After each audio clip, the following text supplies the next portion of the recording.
Het belangrijkste nieuws uit Curaçao in het Nederland. Access Journaal, vers van de pers.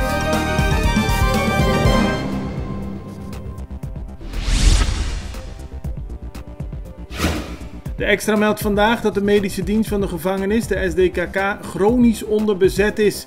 Er is ruimte voor 12 personen, maar er werken er maar 3. En dat terwijl ongeveer 500 mensen vastzitten in de gevangenis. Kenneth Bremer van vakbond APVO noemt die situatie onaanvaardbaar.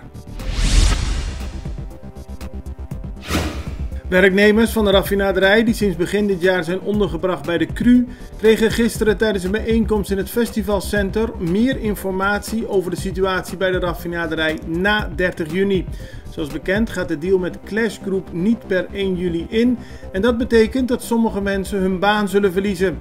Het gaat nu om ruim 900 werknemers.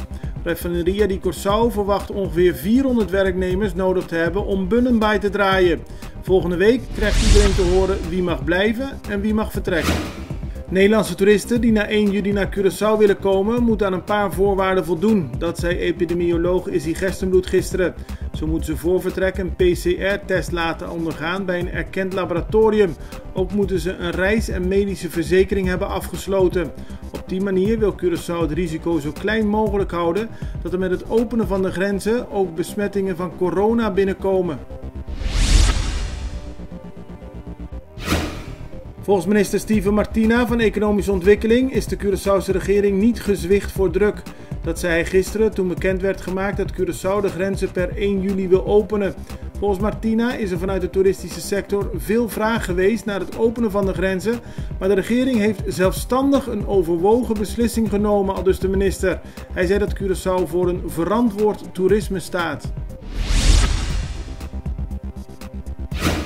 Een man die verdacht wordt van kindermisbruik is gistermiddag ernstig mishandeld in de politiecellen van Barber. Een ambulance heeft de man naar het ziekenhuis gebracht voor medische behandeling. De man werd 2 weken geleden gearresteerd op verdenking van seks met een minderjarige. Nu zou hij door verschillende medegevangenen in elkaar zijn geslagen. De brandweer van Curaçao heeft gisteren een nieuwe website gelanceerd: www.brandweercuraçao.cw. Daarin staat informatie over de brandweer zelf en haar geschiedenis, maar ook tips over brandveiligheid en regels voor mensen die een zaak of bijvoorbeeld een crash willen beginnen. Ook kunnen mensen die brandschade hebben geleden via de website formulieren invullen. De website werd geopend door minister van Justitie Quincy Girigori.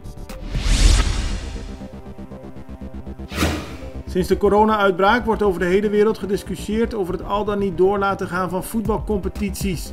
Op Curaçao zijn de clubs van de eerste divisie, Liga MCB, verdeeld wat er hier moet gebeuren.